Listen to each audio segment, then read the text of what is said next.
Hi everyone, are you looking for an AI that really knows how to flirt back? Today I'll show you how to use SpicyChat for romantic, flirty, and NSFW conversation safely and privately. Let's get started. First, open your browser and go to spicychat.ai.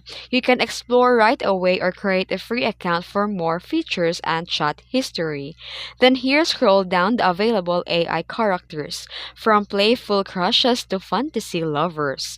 Tap 1 preview their bio and vibe. Then you can even create your own custom AI. Then to unlock a romantic or spicy chats, to turn on the NSFW mode in the settings and you'll need to confirm the age and agree to the community guidelines to keep things respectful and safe.